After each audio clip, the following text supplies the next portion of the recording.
As crianças estão descendo.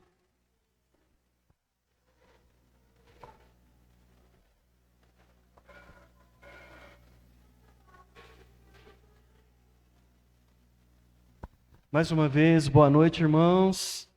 Que a graça e a paz do Senhor Jesus seja com cada um de nós. Nós estamos na penúltima pregação do profeta Ageu, a quinta mensagem. Eu queria te convidar a deixar a sua Bíblia aberta no livro de Ageu, capítulo 2, dos versos 10 até o 19. Ageu, capítulo 2, do 10 até o 19. A mensagem do profeta Ageu, ela gira em torno de um mesmo objetivo. E apesar da impureza e falha do povo, Deus é misericordioso e fiel. Mas não fiel ao povo, Deus é fiel a Ele próprio, preservando a sua aliança, prometendo abençoar e restaurar aquele que o busca com sinceridade, demonstrando sua graça inabalável para com o seu povo arrependido. Então hoje nós vamos falar exatamente sobre isso, a bênção de Deus para um povo corrompido. Um povo que, em vez de ouvir a voz de Deus, eles acabaram priorizando os seus próprios interesses. E por conta disso, Deus usa o profeta Ageu para trazê-los de volta à aliança que Deus tinha feito com aquele povo.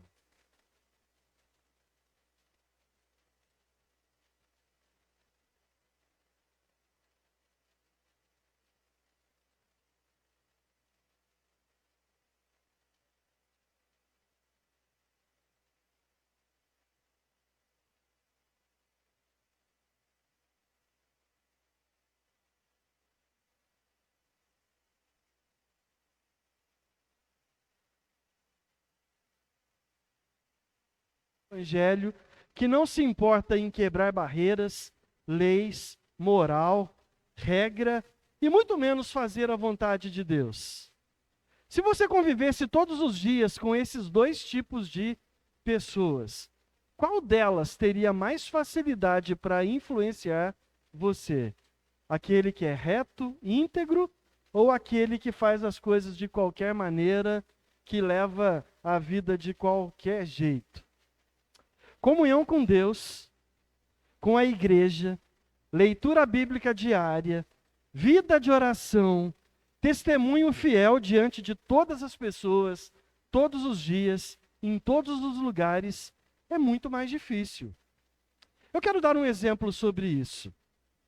O que é mais fácil de fazer? Entrar em um barco sem motor, só remando e subir um rio contra a correnteza, ou entrar no mesmo barco e deixar o barco descer a favor da correnteza. Claro que remar a favor da correnteza é muito mais fácil, não é? Essa é a visão do homem natural, dominado e escravizado pelo pecado. Tem até música que diz isso, né? Uma diz assim: deixa a vida me levar, vida leva eu, né?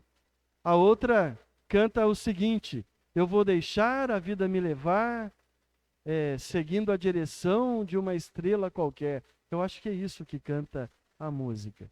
Então todo mundo sabe que deixar a vida me levar é mais fácil. Deitar na canoa e deixar a canoa ir embora a favor da correnteza é muito mais fácil. Mas ser fiel com Deus é mais complicado, é mais difícil de acontecer. Mas eu quero te fazer uma outra pergunta. Será que Deus vira as costas para o seu povo, mesmo quando ele está deitado na canoa, correnteza abaixo, cantando deixa a vida me levar? Será que Deus nos abandona, mesmo no momento de infidelidade e no momento que nós viramos as costas para Ele? Na realidade, nós somos muito justos aos nossos próprios olhos. Nós somos rápidos em dar a sentença que condena o outro, mas nós somos muito devagar para analisarmos o nosso próprio coração identificarmos o nosso próprio pecado. É muito mais fácil identificar a falha do outro.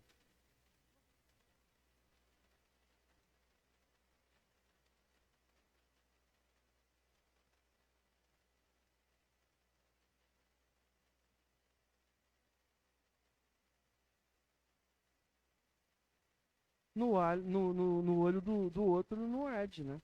É refresco, né?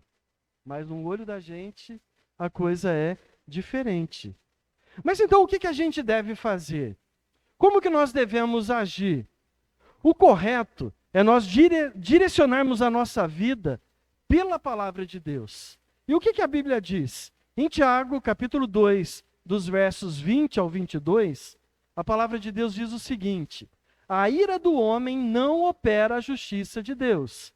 Portanto, despojando-vos de toda a impureza e acúmulo de maldade, acolhei com mansidão a palavra em vós implantada, a qual é poderosa para salvar a vossa alma. Tornai-vos, pois, praticantes da palavra e não apenas ouvintes, enganando-vos a vós mesmos. Então a pregação de hoje é sobre isso, a bênção de Deus para um povo corrompido. Mesmo o povo sendo corrompido, estando distante de Deus, Deus ainda olha para o povo e derrama a sua bênção sobre eles. E nós somos iguaizinhos ao povo de Judá na época de Ageu. É muito mais fácil priorizarmos os nossos interesses pessoais do que obedecermos à voz de Deus. As 4 profecias de Ageu, elas são a correção de Deus para esse povo, que estava priorizando as coisas pessoais, ao invés de priorizar as coisas de Deus.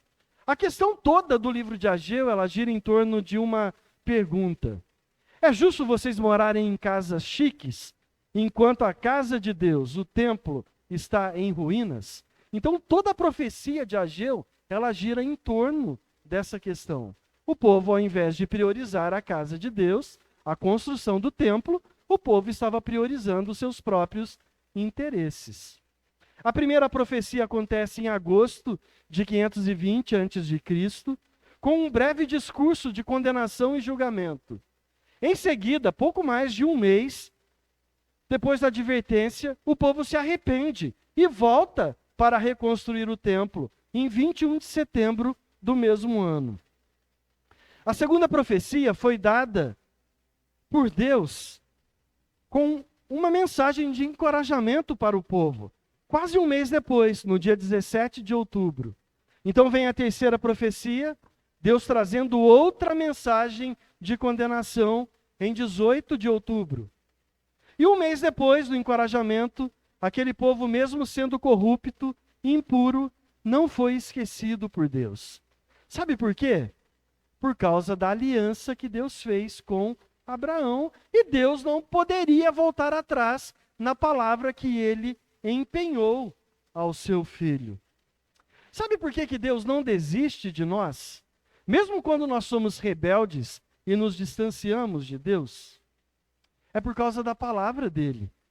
A palavra viva, o verbo encarnado. O Senhor Jesus, que se fez homem e morreu no nosso lugar, naquela cruz, no Gólgota.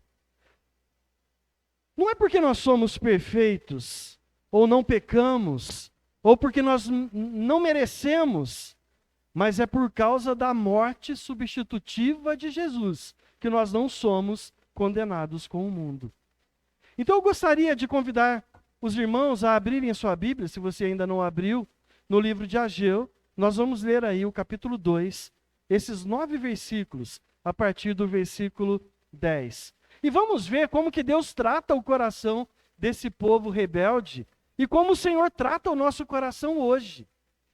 Mais de 2.500 anos depois dessa profecia de Ageu. Ageu, capítulo 2, eu vou ler aí na versão Almeida, Revista e Atualizada. Ouça a palavra do Senhor.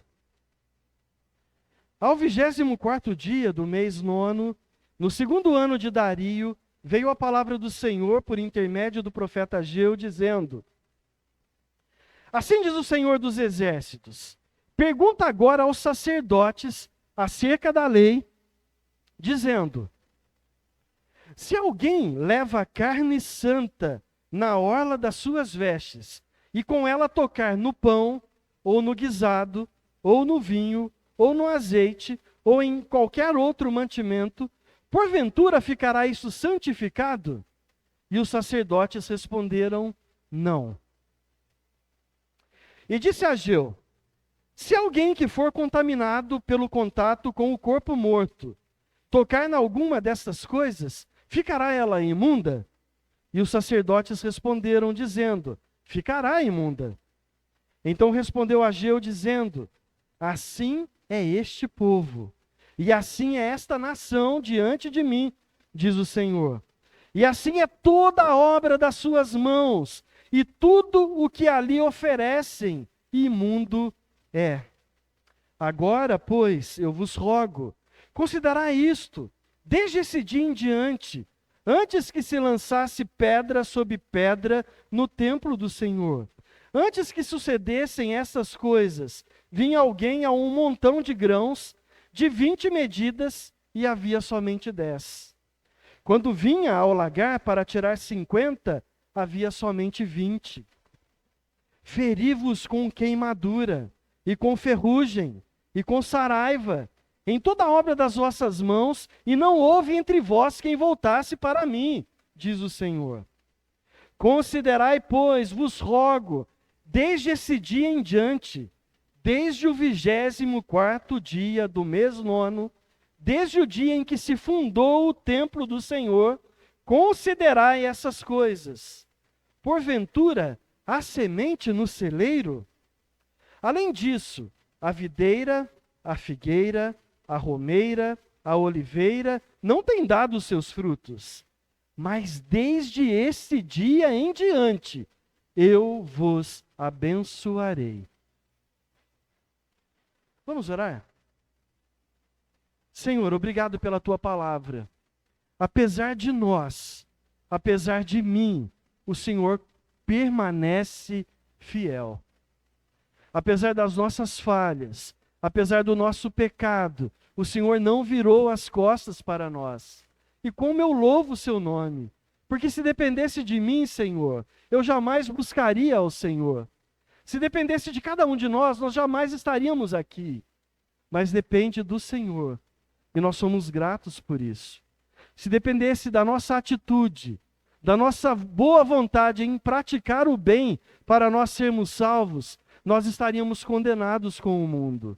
Mas eu louvo ao Senhor por ter enviado o seu único filho para morrer naquela cruz, no nosso lugar, e pagar o preço pelo nosso pecado, e se tornar substituto nosso naquela cruz, para nos dar vida e vida eterna garantida com o Senhor. Muito obrigado, Pai. Nos ilumina pela tua palavra, nos dá clareza e entendimento dela, para que nós possamos crescer em relacionamento com o Senhor, através da sua palavra. É no nome de Jesus que eu te peço e te agradeço. Amém. Amém. O primeiro ponto dessa pregação é um contraste aí. Um povo imundo e a repreensão de um Deus que é santo. Um povo imundo e a repreensão do Deus santo que faz a esse povo que é imundo. Nós gostamos de mudanças rápidas, não é? Você já percebeu que nós não temos paciência para esperar que as coisas mudem? Hoje a gente vive uma realidade que é muito líquida, né? A gente entra num trabalho, 3 meses depois, a gente já está insatisfeito com aquele cargo e já está doido para ser promovido. O sujeito entra numa empresa, não completou nem 1 ano na empresa, ele já está desesperado porque parece que ele foi esquecido lá, porque ele não recebeu nenhuma promoção.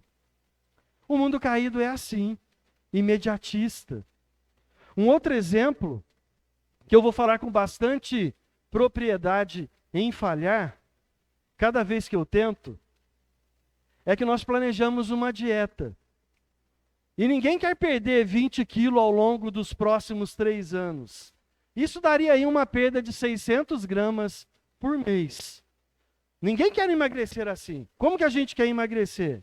A gente quer perder 10 quilos no primeiro mês, 8 quilos no segundo, e no terceiro a gente alcançar a nossa meta estimada. Não é assim? No meu caso, a minha meta era perder 20 quilos.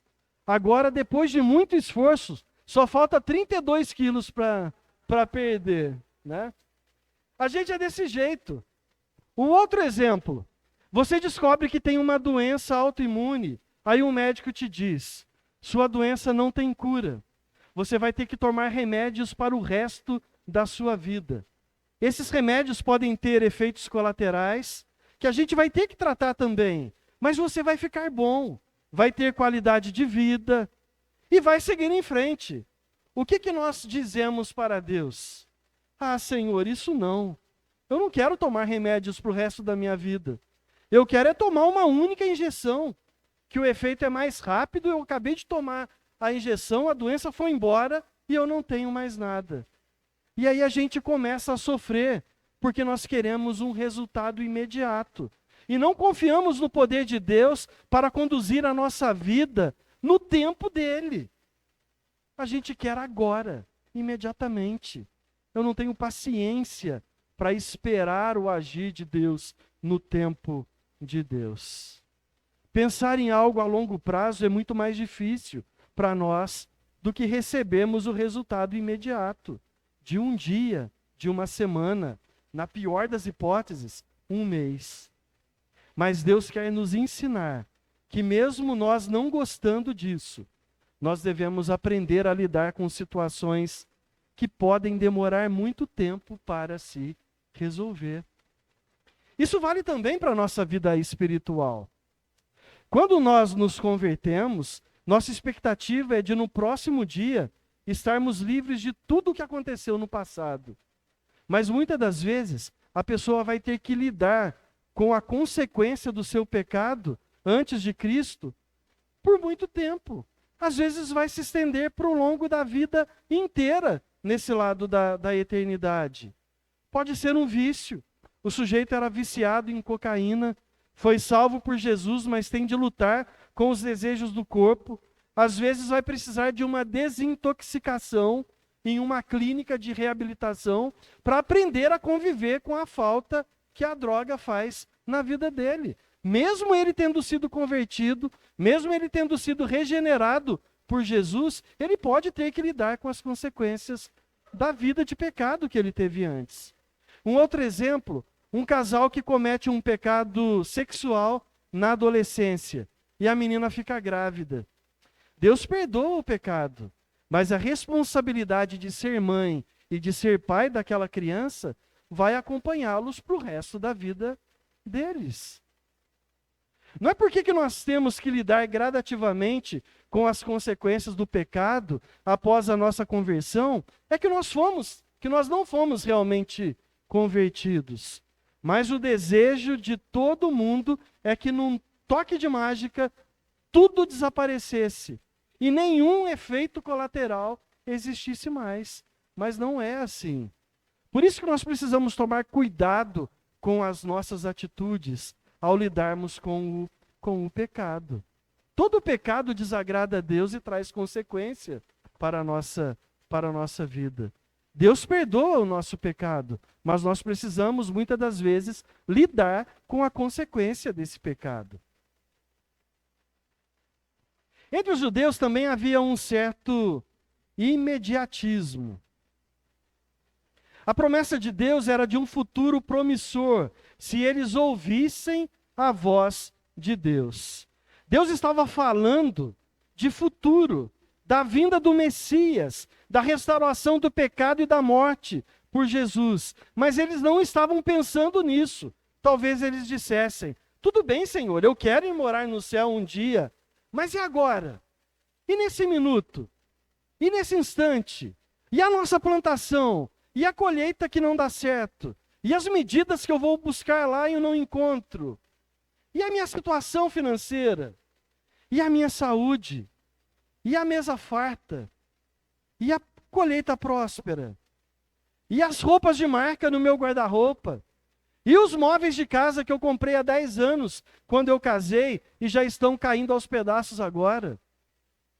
E agora, Senhor, o que vai acontecer? Como que eu faço para viver agora no mundo de hoje? Como que eu lido com o problema que está tirando a minha paz nesse momento? Como que eu lido com o meu marido grosseirão que só me maltrata? Como que eu lido com o meu filho rebelde que só me faz chorar? Como que eu lido com essa maldita doença que quando eu acho que está tudo bem, ela volta e me incapacita novamente? Está vendo, irmãos, que da mesma forma que os judeus naquela época, nós também não compreendemos o agir de Deus e ficamos preocupados porque as coisas não acontecem do jeito que a gente quer que elas aconteçam.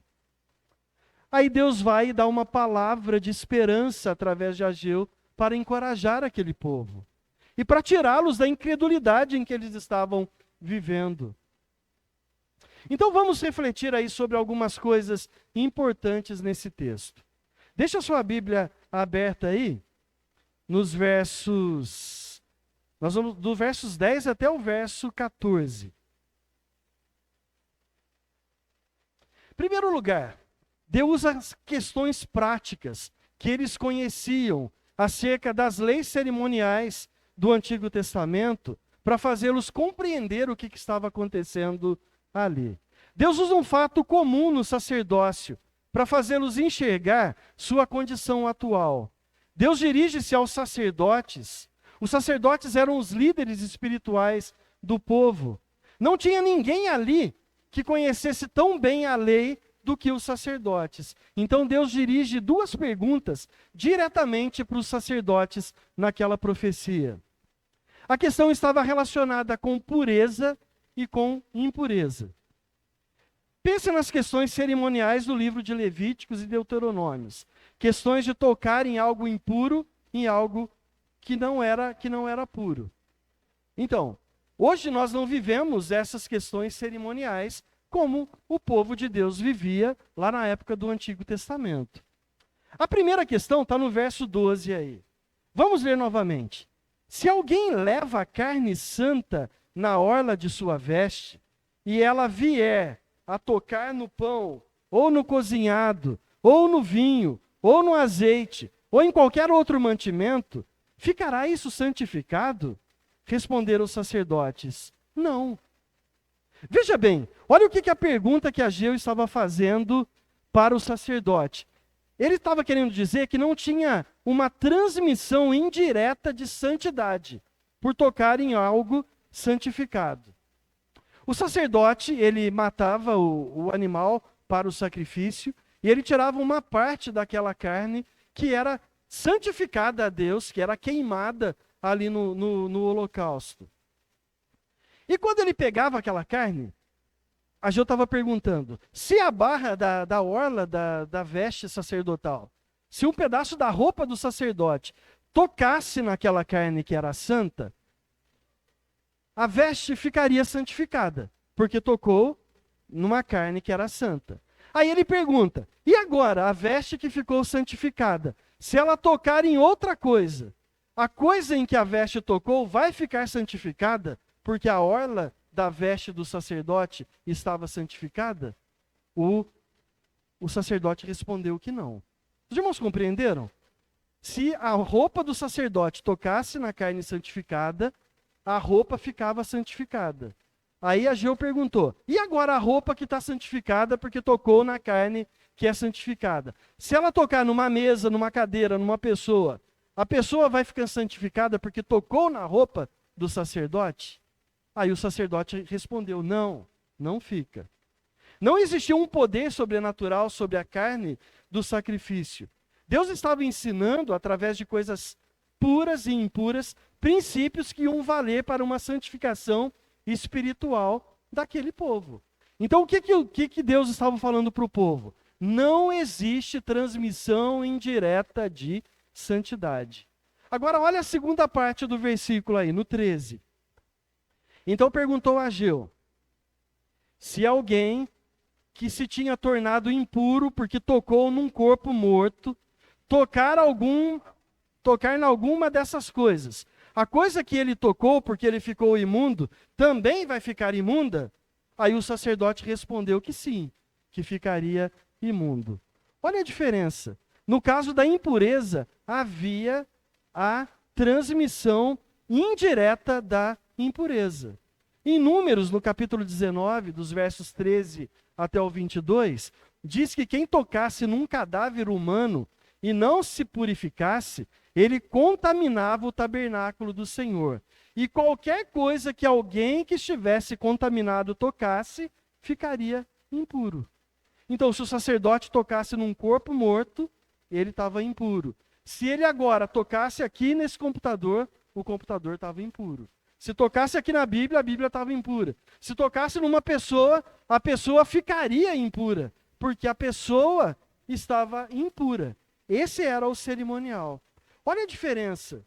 No caso da impureza, tinha agora transmissão indireta de santidade. O que Deus queria ensinar para o povo nessas duas perguntas? Que santidade não se transmite com a mesma facilidade que se transmite o pecado. Pecado é igual vírus. Ninguém pega o vírus da saúde. Imagina aí, você está andando numa praça cheia de crianças, correndo, brincando, cheia de energia, aí você vai lá e dá um abraço naquela criança. Aí na hora você pegou o vírus da saúde. Você sai correndo também, cheio de energia, porque você ficou purificado, porque você tocou numa criança que estava cheia de saúde. Isso tem possibilidade? Não. Agora vai numa ala do hospital cheia de gente contaminada, sem nenhuma proteção, e sai de lá para você ver se você não pega uma doença com muita facilidade. O pecado também é assim. É muito mais fácil eu me contaminar com alguém que está impuro do que eu me santificar com alguém que está lutando contra o pecado. Nós nos contaminamos muito mais andando com gente impura do que nos santificamos andando com gente santa. Essa é a verdade do texto. Santidade não se transmite da mesma forma que o pecado espalha e contamina o povo de Deus. E por que Ageu estava ensinando essas coisas para o povo? Por causa da motivação e do coração do povo. Porque eles estavam contaminados por dentro. Eles queriam fazer ações boas, mas o coração deles estava longe de Deus. O povo não estava se relacionando com Deus da forma como deveria estar. Eles estavam agora reconstruindo o templo, eles voltaram a fazer a obra de Deus, mas estavam fazendo com a motivação errada. Está vendo que fazer a coisa certa com a motivação errada é tão errado quanto não fazer nada? Nós precisamos refletir um pouco sobre a intenção do nosso coração na hora de fazer uma atitude. O que eu estou pensando quando eu estou querendo abençoar a alguém? O que eu estou pensando? Qual que é a intenção do meu coração em fazer aquilo que eu estou fazendo? Eu tenho insistido no ensino da membresia na igreja local, que é parte ativa no corpo de Cristo, que é a igreja universal, invisível, mas real, cujo cabeça é o próprio Cristo. A igreja de Cristo funciona como uma embaixada num país estrangeiro. A embaixada tem o poder de representar o seu país na terra onde ela está. O indivíduo não tem esse poder, mas a embaixada tem o poder e a autoridade legal para representar o seu país. Imagina aí, se você for para os Estados Unidos, você não tem o poder de, quando você encontrar com algum outro brasileiro lá, você dar o passaporte para ele e dizer que ele tem autoridade legal para estar nos Estados Unidos. Você não tem o poder para dizer que ele representa legalmente o seu país lá. Eu visitando um outro país, eu não represento legalmente o meu país naquela terra estrangeira. Mas a embaixada do Brasil nos Estados Unidos tem o poder e a autoridade de representar o Brasil lá, não é? Da mesma forma é a igreja de Cristo. Jonathan Leeman, ele escreveu que a igreja local recebeu as chaves do reino e tem a autoridade de dizer quem representa a Jesus aqui na terra e quem não representa a Jesus. Esse poder foi dado pela igreja de Cristo. A igreja tem a autoridade dos céus de dizer, através da disciplina bíblica e do discipulado, qual pessoa é um crente verdadeiro que tem uma conduta digna de representar a Jesus no mundo e quem não tem. E a igreja pode fazer através das ordenanças de Deus, através do batismo e através da ceia do Senhor. O batismo ele não salva ninguém, só Jesus é capaz de salvar. Mas o batismo representa uma declaração pública de que aquela pessoa está morrendo para o mundo e ressuscitando para uma nova vida em Cristo e que agora ele é um representante do céu. Ele é parte da igreja de Cristo. A igreja não tem o poder de determinar o que cada um, o relacionamento íntimo e pessoal da pessoa com Deus, né? A igreja não tem o poder de saber o que o outro pensa, mas a igreja, ela tem a premissa e a necessidade de identificar se a atitude daquele membro da igreja está honrando a Jesus lá fora. Porque quando as pessoas olham para mim lá fora, elas não estão olhando para o Marcos, elas estão olhando para um representante de Jesus na terra. Olha o tamanho da responsabilidade que é. Jesus falou, vós sois a luz do mundo. Se a luz que é em você for trevas, de que tamanho vai ser essas trevas? Se o mundo inteiro está em trevas e você que deveria ser luz não é, imagina o tamanho das trevas que estarão lá fora. A ceia do Senhor, ela é um memorial, onde a igreja local se reúne para relembrar o sacrifício de Jesus e relembrar o que ele fez naquela cruz para salvar a nossa vida. E também para relembrar que Jesus está vivo e que ele vai voltar para buscar a igreja dele.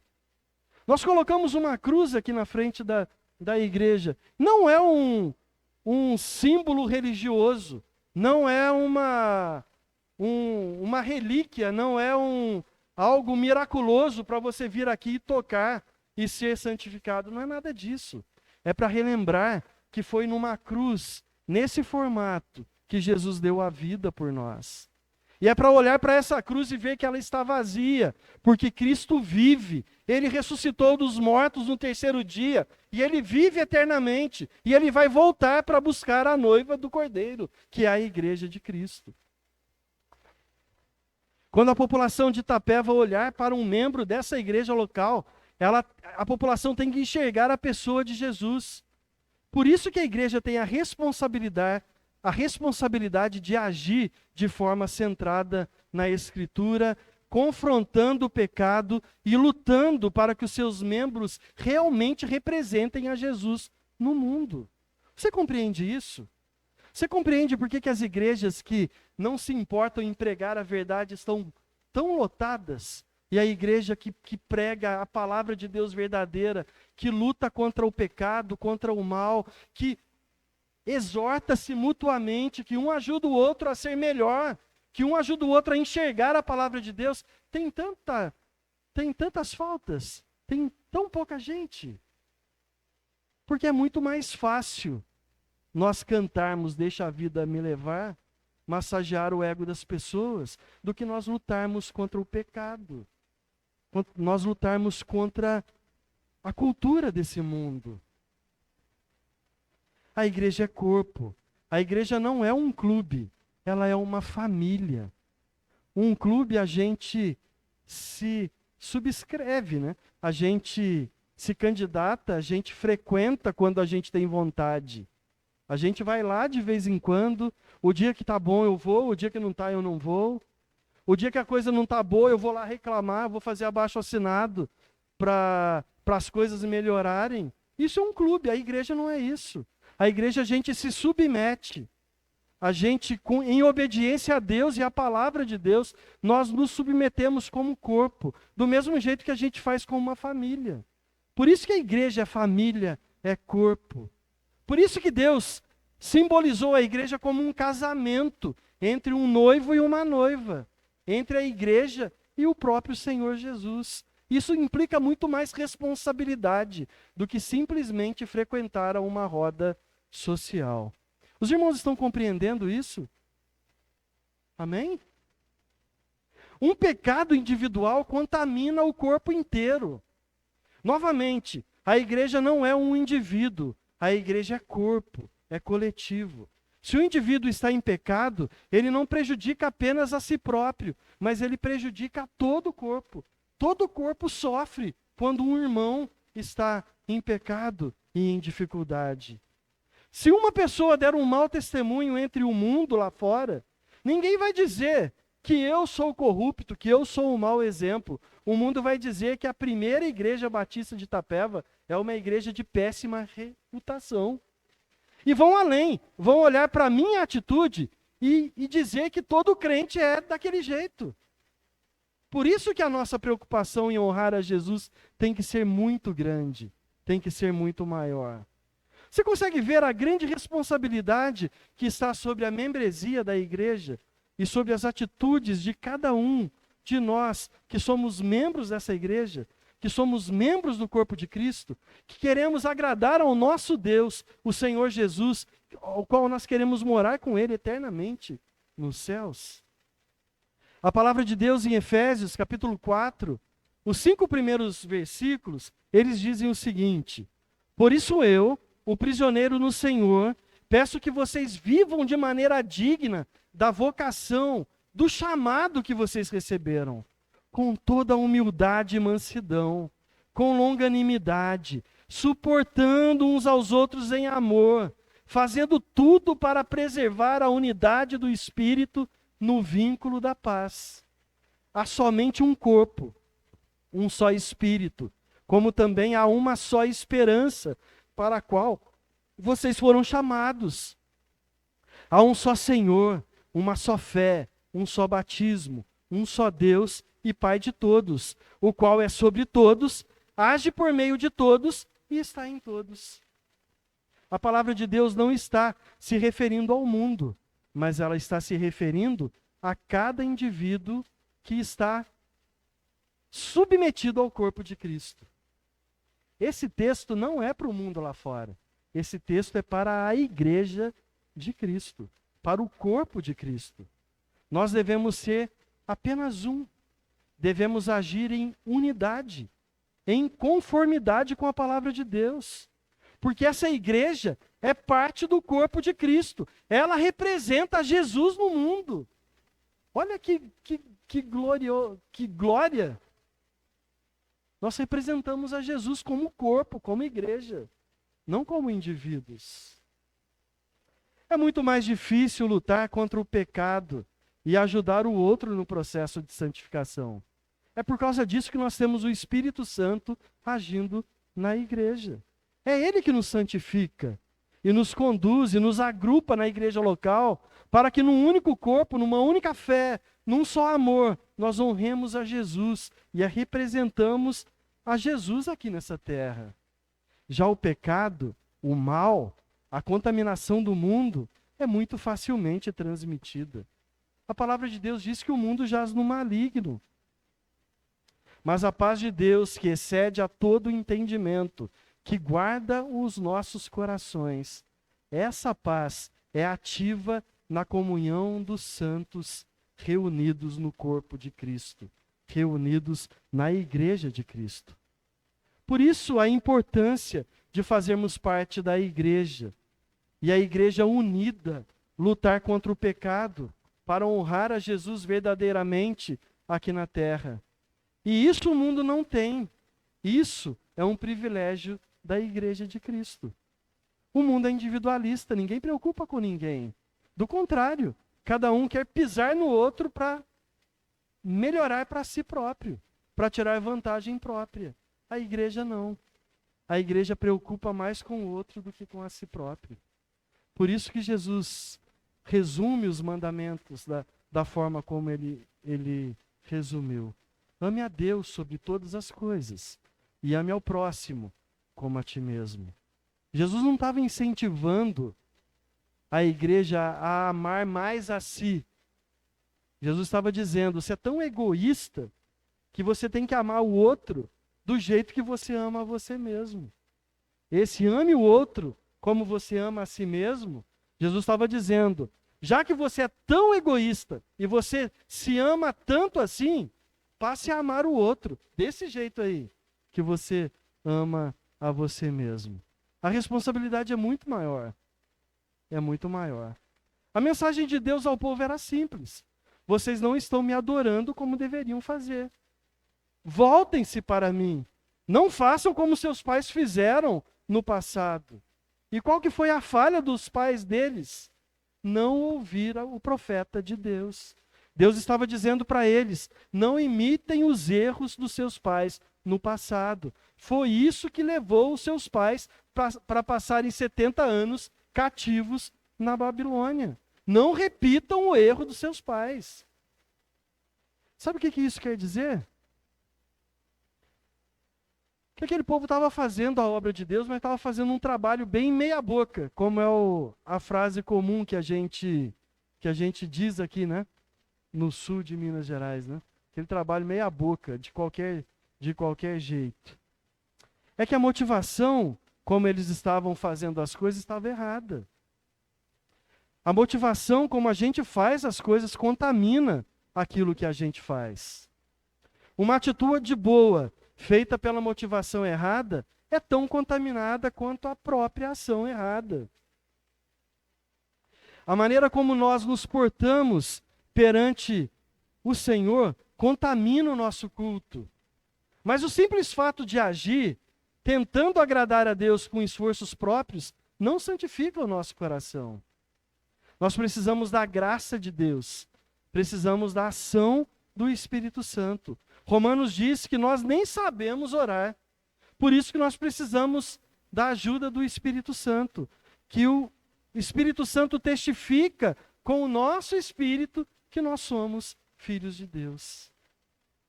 Eu vou dar um exemplo disso aqui. Se você frequentar todos os cultos, não perder nenhum, se você fizer doações para assistência social constantemente, dividindo tudo que você tem, se você visitar a todo mundo que fica doente, se você der dízimos e ofertas frequentemente na igreja, você vai ficar santificado por causa disso? Não. Eu não estou dizendo que você não deve fazer nenhuma dessas coisas. Nós devemos fazer, nós somos salvos em Cristo. E porque nós somos gratos ao Senhor por tudo que Ele fez, nós não podemos fazer outra coisa que não sejam boas obras. Mas o que eu estou dizendo é que fazer tudo isso não me tornará santificado sem a ação do Espírito Santo. Essa é a questão levantada por Ageu na primeira pergunta que ele fez para os sacerdotes. Agora olha o oposto. Eu vivo uma vida torta, cheia de pecado, eu brigo com todo mundo na empresa, eu bato na esposa, maltrato os filhos, cobiço a secretária da empresa, mas no domingo eu visto a minha roupinha de ver a Deus e vou para a igreja cultuar. O que vai acontecer com o meu culto? Agora sim, o culto vai estar contaminado por causa do meu pecado. O corpo de Cristo, a igreja, sofrerá por causa do meu pecado individual. Jesus orientando os fariseus no templo, ele fala o seguinte para eles: se você vier aqui na frente trazer uma oferta e você tiver um pecado contra o teu irmão, não coloque a tua oferta. Volta lá, conserta o teu pecado, para depois você trazer a oferta diante de Deus. Domingo passado a gente falou sobre isso. Deus é dono do ouro e da prata. Os irmãos acham que Deus está preocupado com o dinheiro que nós vamos dar na igreja? Deus não está preocupado com isso. Deus está preocupado com a motivação do meu coração. Porque eu estou fazendo o que eu preciso fazer.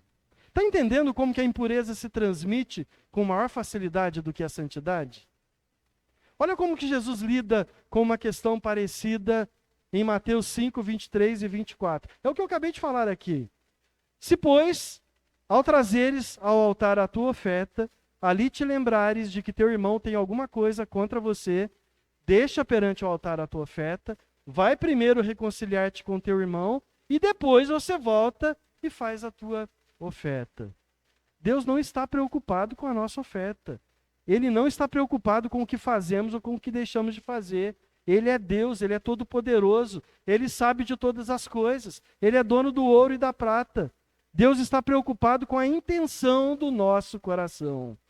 Deus conhece a fonte que gerou a ação. É muito diferente.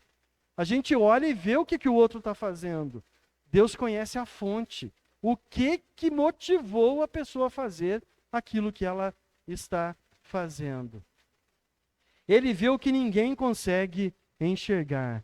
Ele conhece a intenção do nosso coração, a razão, o porquê nós fazemos o que nós fazemos.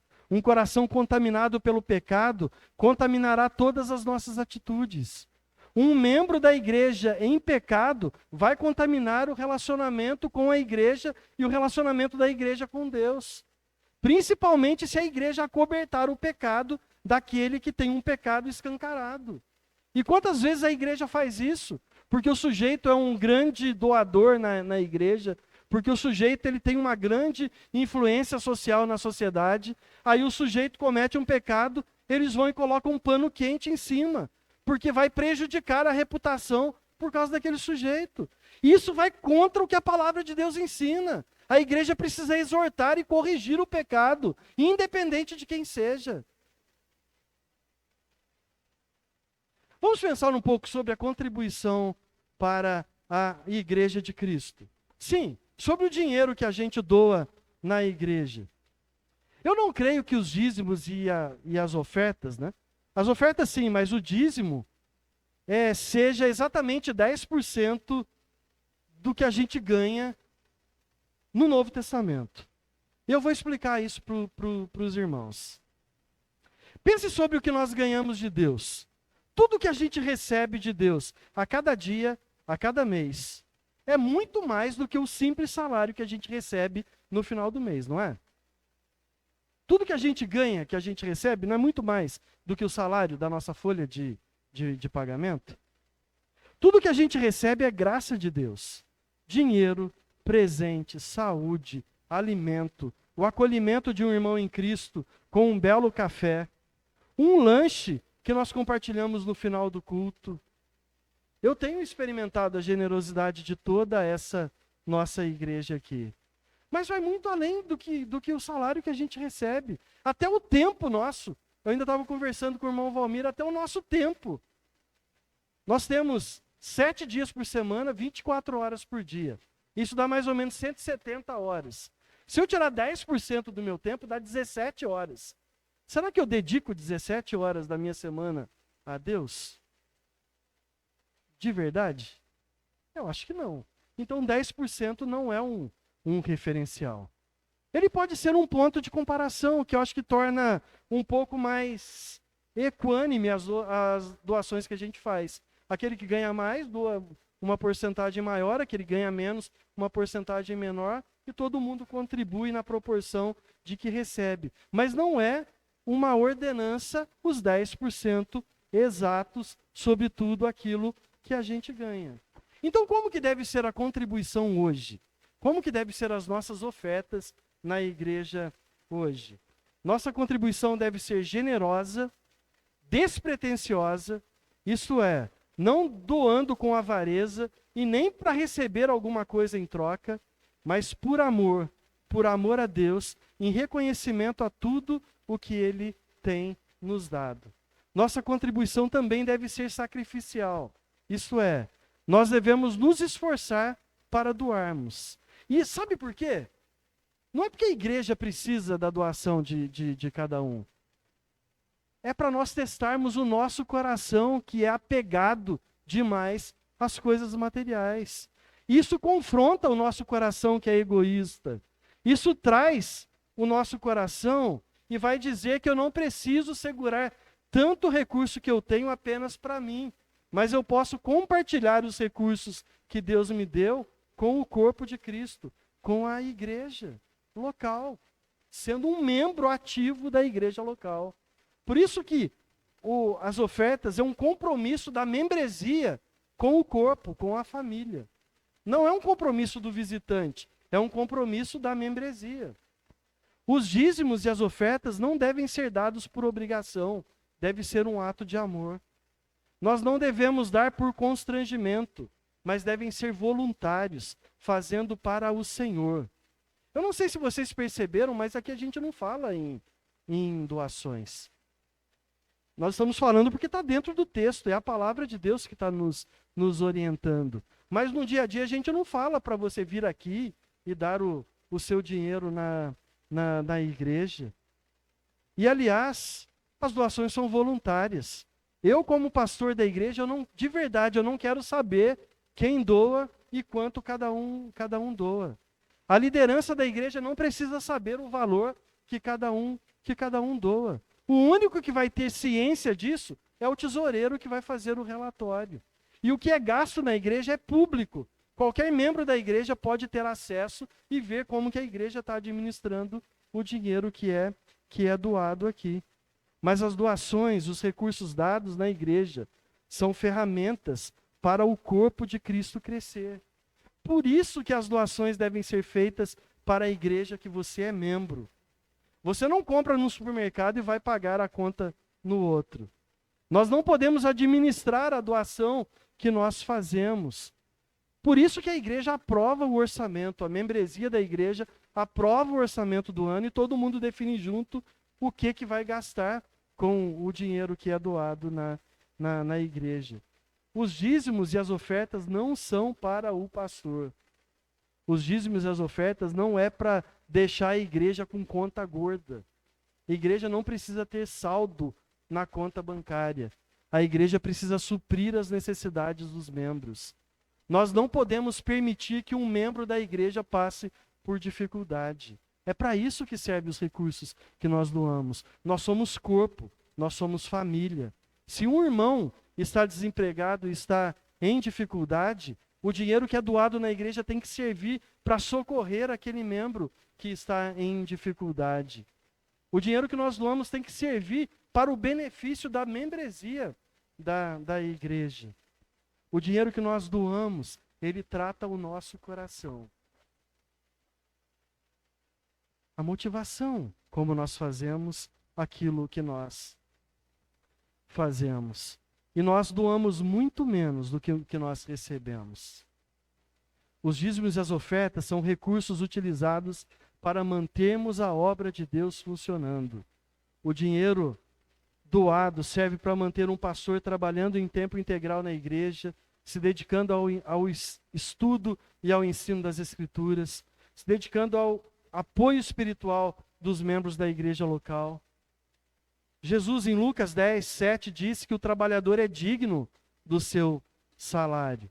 E Paulo, orientando o pastor jovem Timóteo, em 1 Timóteo 5,17, diz que os presbíteros que governam bem sejam tidos por dignos de duplicada honra, principalmente aqueles que trabalham na pregação e no ensino.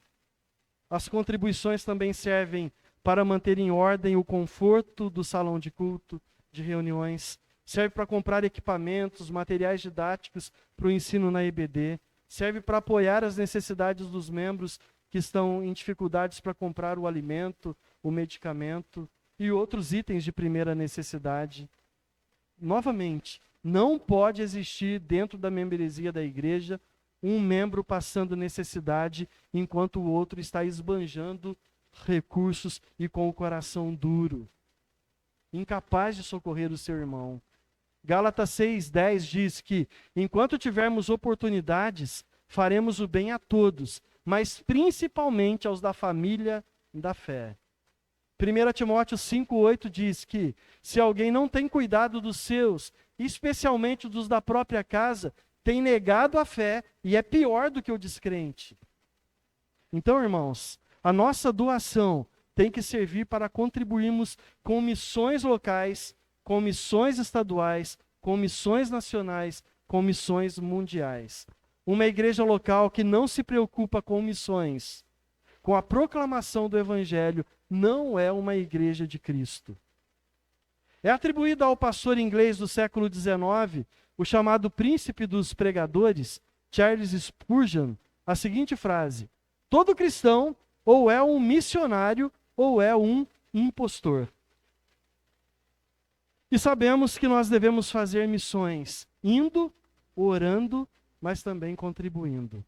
Parte das ofertas doadas na igreja local devem ser investidas em missões, na propagação do evangelho do reino de Deus, no sustento do missionário que está no campo. Isso tem que ser uma prioridade da nossa igreja. Anunciar o evangelho ao mundo é um dever, mas também é um privilégio da igreja de Cristo. Vocês conseguem ver um motivo da vida daquele povo estar em plena desordem? Eles estavam negligenciando a ordem de Deus. E a consequência estava sendo trágica na vida de todo o povo. Portanto, a palavra de Deus é clara. Arrependa-se do seu pecado hoje. Abandone as práticas de pecados, para que o seu culto seja aceito verdadeiramente por Deus. A profecia de Deus para o povo era essa. No verso 14. Assim é este povo, e assim é esta nação perante mim, diz o Senhor.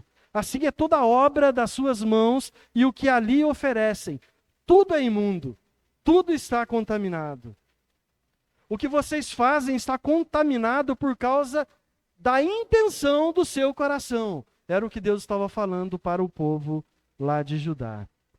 Olha o que Deus está dizendo. Tudo que vocês fazem, a agricultura, estavam trabalhando muito e colhendo pouco. E tudo que ofereciam, o trabalho de reconstrução do templo, o culto, Deus estava dizendo que tanto o que eles faziam, quanto o que eles ofereciam, estava contaminado. Tudo era imundo por causa da intenção do coração deles. Deus estava unindo duas coisas que muitas das vezes nós separamos. Nós dividimos nossa vida secular da nossa vida espiritual. Nosso trabalho do nosso culto. Quantos dizem, na igreja eu sou crente, e no trabalho? Ninguém sabe. Então, irmãos, não é possível dividir as coisas. No trabalho vai bem, mas a leitura da Bíblia está um fracasso. No trabalho é só sucesso, mas eu não tenho tempo para frequentar o culto na minha igreja. Na igreja é uma bênção, mas no trabalho eu não tolero o meu chefe. Eu faço tudo para prejudicá-lo, porque eu não gosto dele. A Jo está ensinando, em nome do Senhor, que a nossa vida não deve ser assim.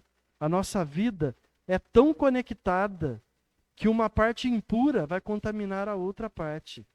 Se o nosso relacionamento com Deus não vai bem, nada na nossa vida irá bem. Se a nossa vida não vai bem, se o nosso culto com Deus vai ser contaminado também. Então nós precisamos honrar ao Senhor em todas as esferas da nossa vida. Deus não separa a nossa vida. Tanto o que fazemos, quanto o que oferecemos para Deus. Ou tudo é santo, ou tudo está contaminado.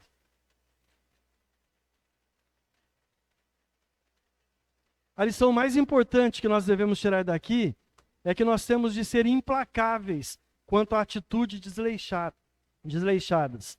Devemos deixar o pecado, devemos fugir do mal, porque essas atitudes, mesmo que pareçam neutras, mesmo que pareçam não ter importância, mesmo que seja aquela mentirinha para o bem, não são neutras, elas estão contaminadas e vão prejudicar o nosso relacionamento com Deus. Então o segundo ponto, hoje é só 2, não se preocupem, nós não vamos muito longe. O Deus que abençoa e restaura. Os versos finais aí, do 15 até o 19. Agora vem lições práticas da exortação que Deus deu ao povo. Nós começamos falando que queremos resultados prontos e não temos paciência para esperar. O povo estava desanimado porque o retorno do trabalho não vinha na rapidez que eles gostariam que chegasse. Olha os versos 16 e 17 aí.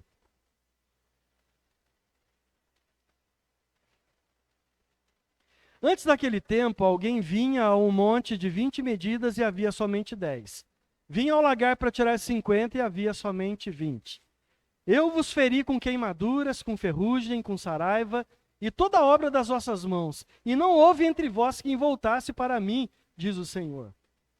Eles estavam em dezembro e a plantação já tinha acontecido antes.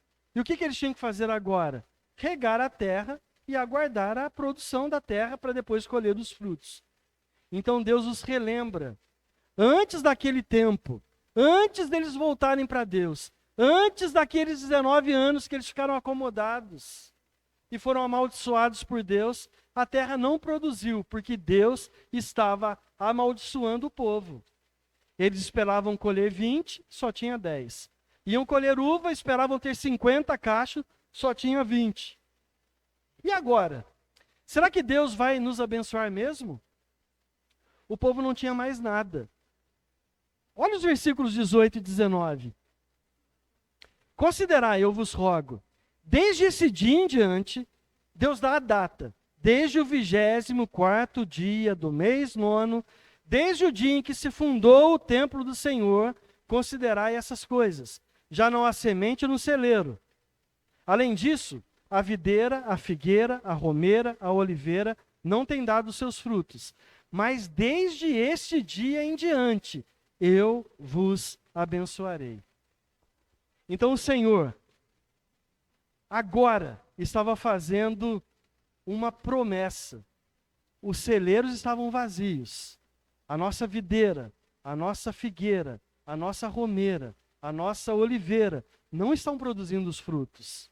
Mas a partir de agora, eu vos abençoarei. Por quê? Porque Deus reconheceu o arrependimento do povo. E os resultados, mesmo que demorassem para vir, eles seriam alcançados. Sabe o que a gente pode aprender com isso?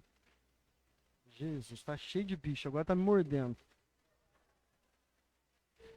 Os besorrinhos. Deus queria ensinar sobre os efeitos do pecado que perduram. Eu já falei um pouco sobre isso no começo, mas nós lemos o texto de Davi aqui, do Salmo 51. Ele cobiçou a mulher do vizinho, ele adultera com ela, mata o seu marido, mas se arrepende de coração. Genuinamente ele se arrepende. Nós lemos isso aí no Salmo 51. Mas as consequências do pecado de Davi, elas foram muito longe. Aconteceram mortes na família, incesto, assassinato entre irmãos, tudo consequência do pecado de Davi. Isso vale para refletirmos aí na nossa vida. Se nós agirmos por impulso e fizermos uma aplicação errada de todo o dinheiro que a gente tinha e perdermos todos os nossos bens e pedirmos perdão para Deus, Deus vai perdoar.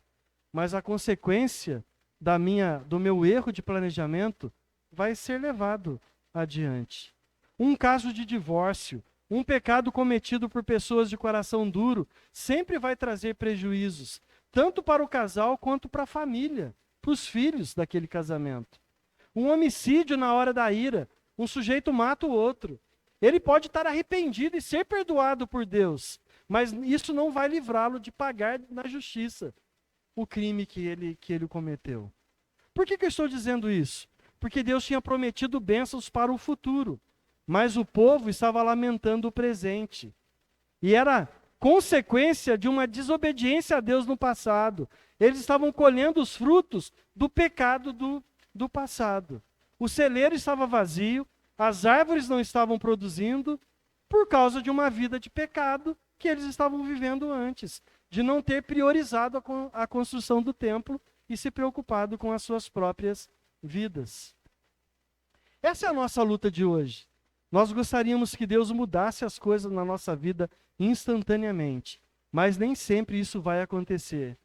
Nós precisamos reconhecer o nosso pecado e aguardar com serenidade o tempo certo de Deus agir.